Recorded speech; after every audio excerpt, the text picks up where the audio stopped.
तो आज हमारा दूसरा दिन है कार्बन के वीडियो पे। तो स्टार्ट करते हैं आज का अपना पहला टॉपिक। तो आज का जो पहला टॉपिक मतलब हम पूरा कवर कर रहे हैं, एक भी टॉपिक नहीं छोड़ रहे हैं। तो जो अगर पीछे पढ़ा है उसका भी कवर हो जाएगा, जो पीछे नहीं मतलब 9th पढ़ा है फिर भी कवर हो जाएगा, और 10th का जो 3 केमिस्ट्री जो चैप्टर है वो पढ़ा है तो वो उसका भी हो जाएगा, और जो ना पढ़ा है उसका भी हो जाएगा। तो ज़्यादा टेंशन लेने का जरूरत नहीं है। तो ठीक है, देखो पहला आज का टॉपिक जो है, आज का जो पहला टॉपिक है वो है यौगिक। क्या है? यौगिक। यौगिक क्वेश्चन जैसे मान लो टॉपिक नहीं क्वेश्चन है, लिख लो क्वेश्चन। यौगिक, यौगिक से आप क्या समझते हैं? ठीक है, 7-8 का क्वेश्चन है, से आप क्या समझते हैं। लेकिन जिसको समझ में नहीं आया उसके लिए तो बहुत बड़ी बात है। ठीक है, यौगिक से आप क्या समझते हैं? ठीक है, यौगिक से आप क्या, जैसे क्वेश्चन पूछ दिया कि यौगिक से आप क्या समझते हैं, तो यौगिक देखो, यौगिक को इंग्लिश में बोलते हैं कंपाउंड। देखो दो या दो से अधिक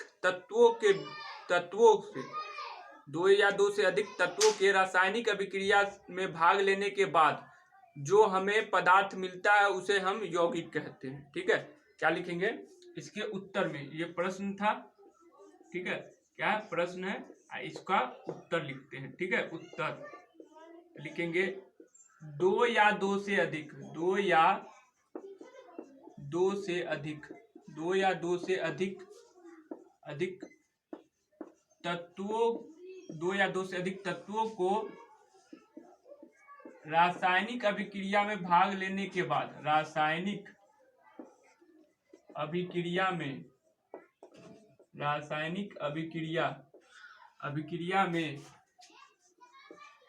भाग लेने के बाद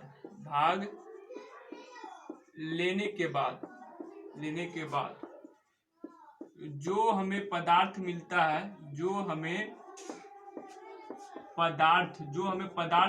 है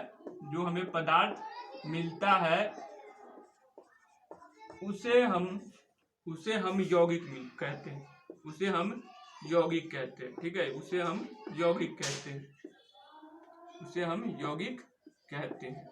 ठीक है, क्योंकि क्या लिखे, दो या दो से अधिक तत्वों को रासायनिक अभिक्रिया में भाग लेने के बाद जो हमें पदार्थ मिलता है उसे हम यौगिक कहते हैं। मतलब कोई दो या दो से अधिक तत्व होगा, तत्व मतलब जो अकेले रहता है, जैसे सोडियम हो गया, पोटेशियम हो गया, रुबेडियम हो गया, सीजियम हो गया, फ्रेंसियम हो गया, कार्बन, ऑक्सीजन, ये सब जो होता है इसको तत्व बोलते हैं। एक से ज्यादा तत्व मिलके क्या कर देता है, रासायनिक अभिक्रिया करता है, रासायनिक अभिक्रिया में भाग लेता है, वो एगो बन जाता है। एक से ज्यादा था, एक या दो या तीन, मतलब 2-3 कंपाउंड है, दो से ज्यादा एक से ज्यादा कंपाउंड होना, दो हो, तीन हो, चार हो, वो मिल के क्या बना दिया, एक कंपाउंड। एक कंपाउंड मतलब पदार्थ बना दिया, एक पदार्थ बना दिया, उसी को बोलेंगे यौगिक। जैसे देखो, जैसे चीनी लेते हैं, ठीक है, चीनी लेते हैं, उसमें दूध डालते हैं, ठीक है, उसमें चाय पत्ती डालते हैं, ठीक है, और बहुत लोग अदरक भी डालते हैं, ठीक है, और इसको क्या करते हैं, गर्म करते हैं, तो ये क्या मिलता है हमको, चाय। देखो इस चाय को यौगिक कहेंगे। ठीक है, देखो ये सब तत्व है, चीनी, दूध, मतलब केमिस्ट्री के हिसाब से इसे मान लो कार्बन, ऑक्सीजन, कुछ भी मान लो। ठीक है, चीनी, दूध, चाय पत्ती, अदरक, और उसको गर्म करेंगे तो क्या मिलेगा, चाय मिलेगा। तो चाय हमारा यौगिक हुआ, चाय हमारा क्या हुआ, यौगिक हुआ। मतलब दो या दो से अधिक तत्वों को रासायनिक अभिक्रिया के बाद ही चाय मिलता है, गर्म किया जाता है, केमिकल मिक्स होता है। दूध में जब तक चीनी या चाय पत्ती का केमिकल नहीं मिलेगा तब तक वो चाय वाला कलर में नहीं आएगा। ठीक है, तो ये किसके द्वारा बना है, तो ये रासायनिक अभिक्रिया के द्वारा बना है। इसको क्या बोलेंगे, तो यौगिक बोलेंगे। ठीक है, तो इसको जैसे भी लिख भी सकते हो, ठीक है, समझने के लिए, ठीक है, समझने के लिए लिख भी सकते हो कि यौगिक किसे कहते हैं। तो दो या दो से अधिक तत्वों को रासायनिक अभिक्रिया में भाग लेने के बाद जो हमें पदार्थ मिलता है उसे हम यौगिक कहते हैं। ठीक है, यौगिक कहते हैं। अब आगे चलते हैं, तो जैसे मान के चलो क्वेश्चन या टॉपिक मान लो, तो मान के चलो आबंध या बंधन। ठीक है, अगला जो टॉपिक हमारा होगा वो होगा आबंध या बंधन किसे कहते हैं, बंधन। आबंध या बंधन से आप क्या समझते हैं, ऐसे भी लिख सकते हैं। ठीक है, आबंध या बंधन से आप क्या समझते हो, ठीक है। तो देखो आबंध या बंधन को अगर मतलब बोलना होगा कि किसे कहते हैं, कैसे कहते हैं, तो उसको ऐसे भी कह सकते हैं। देखो पिछली कक्षा में हम इलेक्ट्रॉनिक बिंदु संरचना बनाए थे, तो इलेक्ट्रॉनिक बिंदु संरचना और ये दोनों सेम ही बात है। अगर वो ड्रॉ बोले ना कि वो पूरा चैप्टर में काम आएगा, यहाँ भी काम आएगा, ठीक है। तो देखो आबंध या बंधन को अगर बताना होगा कि किसे कहते हैं, कैसे कहते हैं, तो उसमें लिखते हैं जब दो या दो से अधिक, जब दो या दो से अधिक तत्वों के बीच इलेक्ट्रॉन का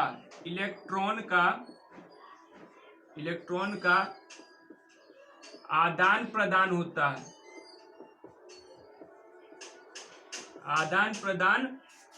है, जिसे हम आबंध या बंधन कहते हैं। आबंध या बंधन कहते हैं। मतलब इलेक्ट्रॉन के आदान प्रदान मतलब लेन देन, आदान प्रदान मतलब होता है लेन देन। इलेक्ट्रॉन के आदान प्रदान से जो बंधन बनता है उसे आबंध या आबंधन कहते हैं, ठीक है। आबंध या आबंधन होगा, बंधन नहीं, आबंधन, ठीक है। आबंध या आबंधन, ठीक है। आबंध या आबंधन, ठीक है। आबंध या आबंधन किसे कहते हैं? तो जब दो या दो से अधिक तत्वों के बीच इलेक्ट्रॉन का आदान प्रदान होता है, जिसे आबंध या आबंधन कहते हैं। जैसे देख लो, दिख रहा होगा, जैसे हाइड्रोजन का, तो हाइड्रोजन देख लो, हाइड्रोजन क्या था, H2। इसका हम इलेक्ट्रॉनिक बिंदु संरचना बताए थे कि एगो हाइड्रोजन, दूगो हाइड्रोजन। ई हाइड्रोजन के बाहरी कक्षा में कितने इलेक्ट्रॉन है? एक इलेक्ट्रॉन है। आई हाइड्रोजन के बाहरी कक्षा में एक इलेक्ट्रॉन है। ई कितने पुराना चाहेगा? 2। ई भी 2 पुराना चाहेगा, तो ई 2 पुरा लिया। ई देखो, ई भी 2 पुरा लिया, ठीक है। तो एक इलेक्ट्रॉन इससे ही लिया, एक इलेक्ट्रॉन इससे लिया, तो इसको बोलेंगे आबंध या आबंधन। क्या बोलेंगे? ई वाले जो इलेक्ट्रॉन के आदान प्रदान हुआ, यहाँ पे एक क्या बोलते हैं, हाइड्रोजन से ई लिया, ई हाइड्रोजन से ई लिया, तो इलेक्ट्रॉन का आदान प्रदान हुआ। तो ई वाले प्रक्रिया को बोलेंगे इलेक्ट्रॉन का आदान प्रदान। तो ई जो इलेक्ट्रॉन के आदान प्रदान से जो बनता है उसे हम क्या बोलते हैं? आबंध या आबंधन। तो ई वाला क्या है? आबंध या आबंधन। जैसे CO2 ले लो, कार्बन डाइऑक्साइड, यानी ऑक्सीजन, कार्बन, ऑक्सीजन के बाहरी कक्षा में 6 इलेक्ट्रॉन, क्रॉस ले लो, 6। कार्बन के बाहरी कक्षा में 4, ठीक है। कार्बन के बाहरी कक्षा में 4 होता है, तो 3 2 4, एकरो बाहरी कक्षा में 6 गो होगा, ठीक है। ऑक्सीजन कितने पुराना चाहेगा? 8 गो, लोग पुरा लिया 8 गो, ठीक है। ये भी ऑक्सीजन 8 गो। देखो ई कार्बन इसको 2 गो अपना इलेक्ट्रॉन दिया, तो 2 गो लेगा भी।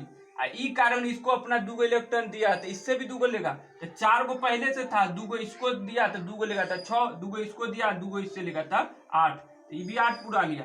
तो ई दोनों के बीच में इलेक्ट्रॉन का आदान प्रदान हुआ।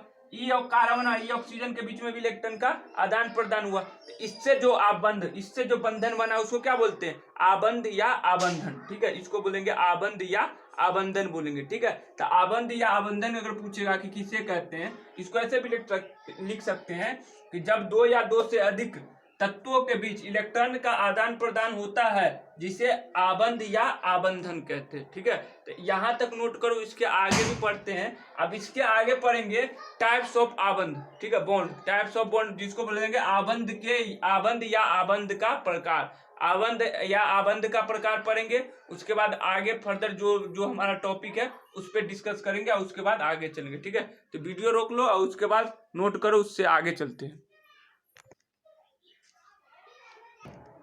तो हमारा अगला टॉपिक अगला जो हम पढ़ने वाले हैं वो है आबंध या आबंधन के प्रकार, ठीक है। आबंध या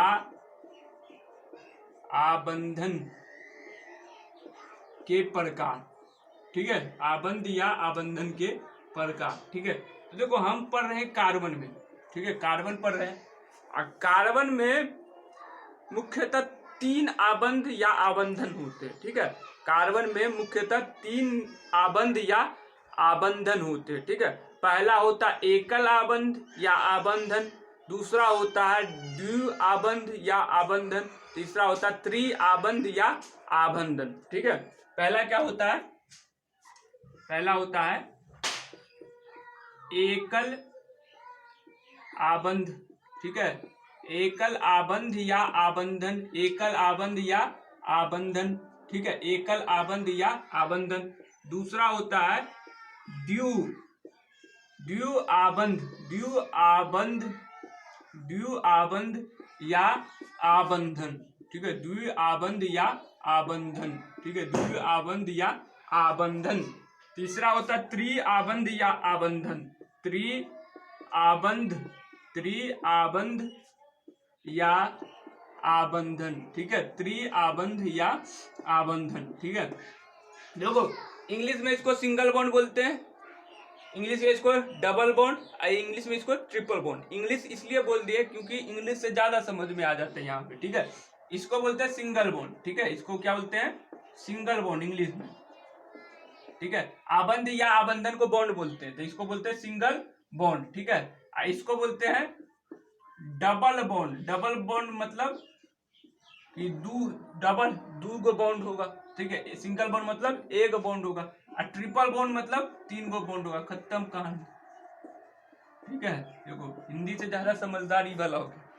एकल आबंध मतलब सिंगल बॉन्ड, द्विआबंध मतलब डबल बॉन्ड, त्रिआबंध मतलब ट्रिपल बॉन्ड। ठीक है, तो देखो ये तो हो गया कि कार्बन के हिसाब से आबंध या आबंधन के 3 प्रकार होते हैं। ठीक है, तो 3 प्रकार कौन कौन है? एकल आबंध, द्विआबंध, त्रिआबंध। और उसके बाद पढ़ते हैं हम कि एकल आबंध किसे कहते हैं, द्विआबंध किसे कहते हैं, त्रिआबंध या आबंधन किसे कहते हैं। ठीक है, तो अगर इसको नोट करना है तो नोट कर लो, तो अगर नोट करना है तो नोट करो। ठीक है, वीडियो रोको, उसके बाद नोट करो, उसके बाद हम आगे चलते हैं। ठीक है, ठीक है, ठीक है, चलते हैं। तो देखो पहला है, इसको मिटा देते हैं, पहले एकल आबंध को करते हैं, उसके बाद द्विआबंध और त्रिआबंध को करेंगे। ठीक है, देखो इसको अगर मान के चलो एग्जाम में पूछ लिया कि एकल आबंध से आप क्या समझते, तो इसको लिखेंगे कैसे, कैसे आंसर लिखेंगे? तो देखो जब दो या ऐसे लिखो, जब दो तत्वों के बीच में, जब दो तत्वों के बीच में एक एक इलेक्ट्रॉन के आदान प्रदान, एक इलेक्ट्रॉन के आदान प्रदान से बनने वाला आबंध एकल आबंध या आबंधन कहलाता है। एकल आबंध या आबंधन कहलाता है। ठीक है, आबंधन कहलाता है। ठीक है, मतलब एक इलेक्ट्रॉन के आदान प्रदान से, इलेक्ट्रॉनिक बिंदु संरचना जो बताए थे, जहां पे एक इलेक्ट्रॉन के आदान प्रदान हुआ था, उससे जो बॉन्ड बना था उसको एकल आबंध कहते हैं। ठीक है, एकल आबंध कहते हैं। अब देखो एकल आबंध को ऐसे, ये वाला तो ब्रैकेट ऐसे लगा दिए, एक डैश से ब्रैकेट लगा दिए कि डैश बताए। एकल आबंध को इसके द्वारा दर्शाया जाता है,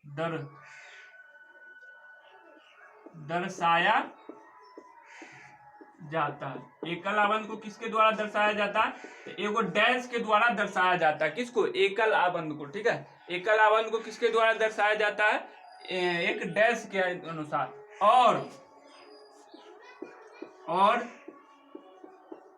एकल आबंध को सिग्मा से भी रिप्रेजेंट किया जाता है, सिग्मा द्वारा दर्शाया जाता है। एकल आबंध को सिग्मा, ये सिग्मा है, सिग्मा द्वारा दर्शाया जाता है। ठीक है,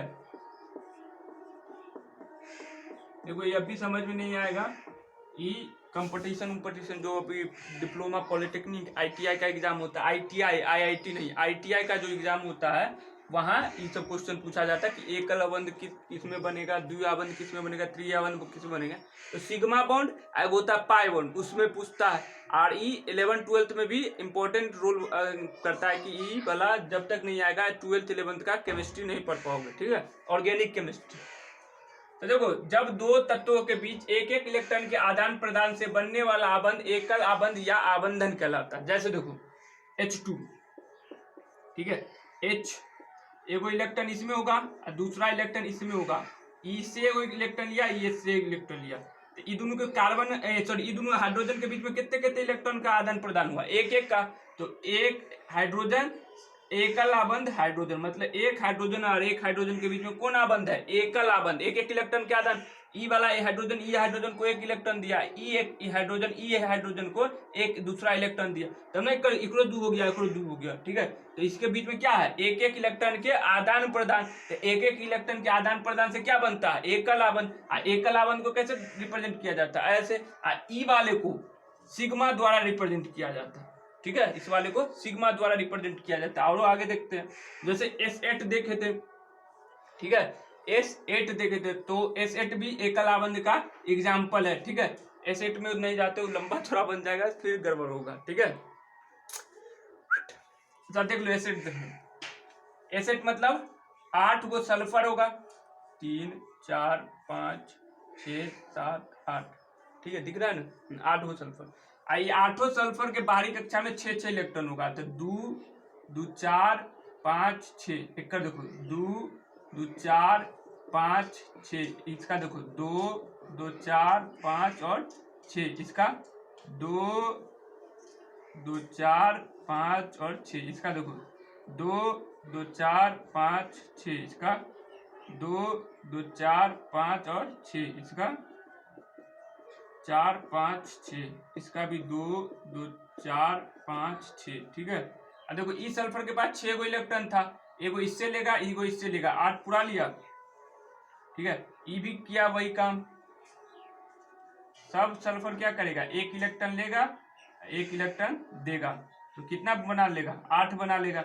8 एक पर एक क्या होगा, जुटा हुआ रहेगा, ठीक है, 8 क्या रहेगा, जुड़ा रहेगा। तो ई हो गया सल्फर का अणु S8, ठीक है, इसका इलेक्ट्रॉनिक बिंदु संरचना भी बताए थे। तो देखो ई सल्फर इस वाले सल्फर के साथ कितने इलेक्ट्रॉन लिया और दिया, आदान प्रदान किया, एक एक का। तो ई दोनों के बीच में सिंगल बॉन्ड, ई वाला भी एगो लिया दिया था सिंगल, ई सब के बीच में सिंगल बॉन्ड। तो इसको ऐसे भी लिख सकते हैं, S S S S S S S, कितने हो गया, 2 2 4 2 6 7 8, ठीक है। तो ई हो गया सिंगल बॉन्ड रिप्रेजेंट, मतलब एकल आबंध का, एकल आबंध ऐसे रिप्रेजेंट किया जाता है, ठीक है, मतलब एक एक इलेक्ट्रॉन के आदान प्रदान से। इसको क्या कहेंगे, सिग्मा बॉन्ड भी, सिग्मा आबंध भी कहेंगे, क्या कहेंगे, सिग्मा आबंध भी कहेंगे, ठीक है। सिग्मा आबंध और एकल आबंध क्या हो गया, समझ में आ गया।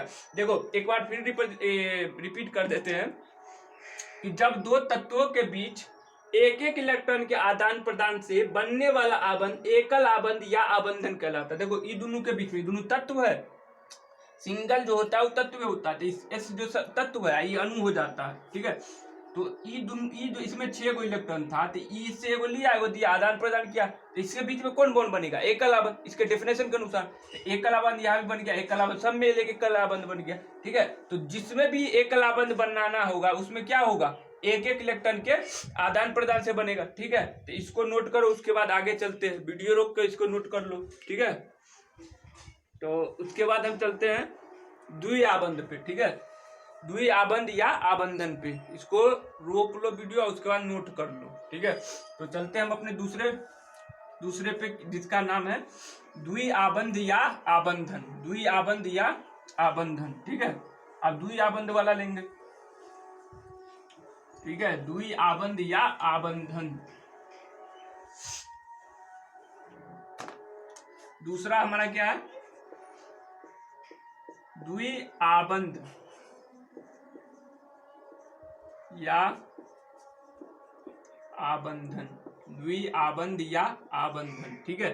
तो तो देखो एकल आबंध में एक एक इलेक्ट्रॉन के आदान प्रदान से बना है, द्वि आबंध मतलब डबल बॉन्ड में दो इलेक्ट्रॉन के आदान प्रदान से बनेगा, और ट्रिपल आबंध या त्रिआबंध या ट्रिपल बॉन्ड में तीन इलेक्ट्रॉन के आदान प्रदान से बनेगा। एगो याद है, तीनों याद हो जाएगा, ठीक है। तो जैसे दूसरा लिखेंगे तो दूसरा क्या लिखेंगे, जब दो तत्वों के बीच जब दो तत्वों के बीच दो इलेक्ट्रॉन के आदान प्रदान से दो इलेक्ट्रॉन के आदान प्रदान से आदान प्रदान मतलब लेन देन से, आदान प्रदान से बनने वाला आबंध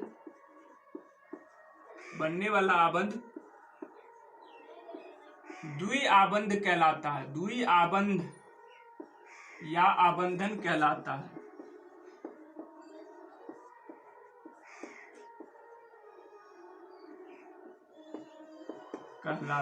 ठीक है।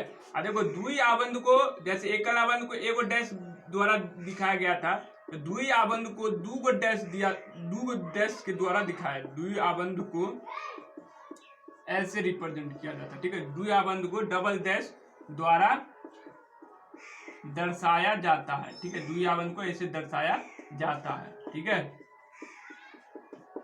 अब देखो द्वि आबंध को इसके द्वारा भी दर्शाया जाता है, द्वि आबंध को पाई सिग्मा बॉन्ड द्वारा, पाई सिग्मा आबंध द्वारा भी दिखाया जाता है। तो द्वि आबंध या आबंधन को पाई सिग्मा, मैथ वाला पाई और सिग्मा द्वारा दर्शाया जाता है, ठीक है, द्वारा दर्शाया जाता है, ठीक है। पाई सिग्मा द्वारा भी दर्शाया जाता है, किसको, द्वि आबंध को, ठीक है। द्वि आबंध को पाई सिग्मा द्वारा दर्शाया जाता है। जैसे देखो ऑक्सीजन ले लो O2, ठीक है, ऑक्सीजन O2 ले लो, जो इसका एग्जाम्पल जैसे में है, ठीक है, जैसे में O2 ले लिए, ठीक है। तो O2 दूगो ऑक्सीजन है, ये ऑक्सीजन के बाहरी कक्षा में 6 गो इलेक्ट्रॉन रहेगा ना, इसके बाहरी कक्षा में भी 6 गो इलेक्ट्रॉन रहेगा, ठीक है।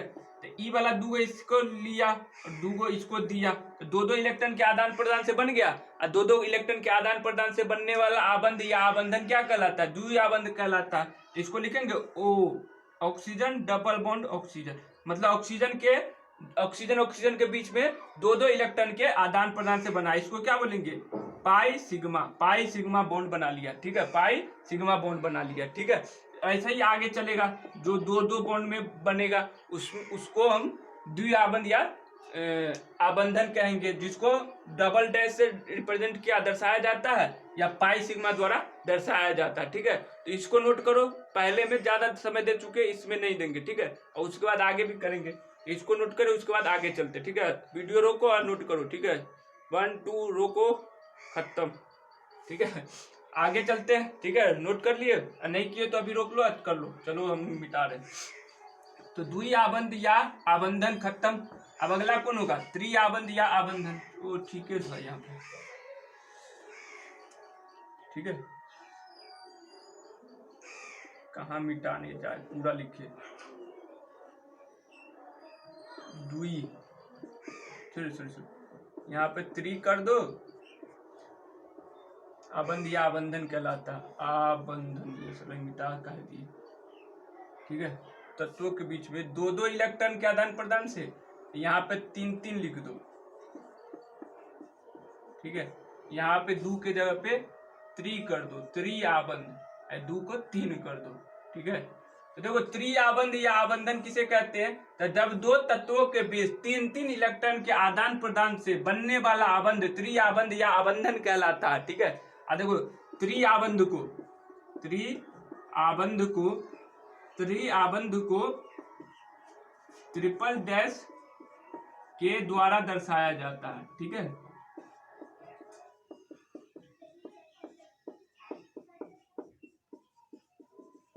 इसको त्रिआबंध को एक और है, जैसे एकल आबंध को किसके द्वारा दर्शाए थे, सिग्मा से, डबल बॉन्ड को पाई सिग्मा से, ट्रिपल बॉन्ड को पाई सिग्मा से, 2 पाई और 1 सिग्मा के द्वारा दर्शाया जाता है, ठीक है। द्वारा दर्शाया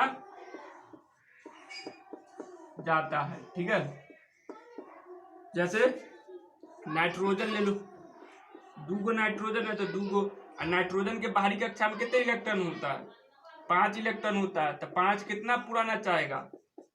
8। ठीक है, 5 कितने पुराना चाहेगा?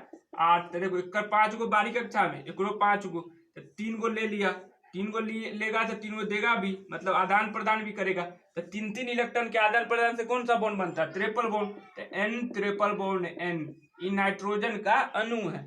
ई बॉन्ड को किससे भी रिप्रेजेंट किया जाता है? पाई पाई सिग्मा से। ठीक है, पाई पाई सिग्मा से। इसका और भी एग्जाम्पल होगा। ठीक है, तो एकल आबंध, द्वि आबंध क्या होता है ये बता दिए, एकल आबंध क्या होता है ये बता दिए, डबल आबंध क्या होता है, द्वि आबंध क्या होता है ये बता दिए, त्रि आबंध क्या होता है ये बता दिए। तो अपने नेक्स्ट वीडियो में, मतलब अभी बहुत 25-26 मिनट का वीडियो हो गया, तो अपने नेक्स्ट वीडियो में हम आबंध आबंधन के बाद वाले जो टॉपिक है, बाद वाले जो मतलब साइंस में जो कार्बन में है उसको पढ़ेंगे। ठीक है, तो वीडियो रोक के इसको नोट कर लो, तब तक पढ़ते रहो। ठीक है, वीडियो रोको और नोट कर लो।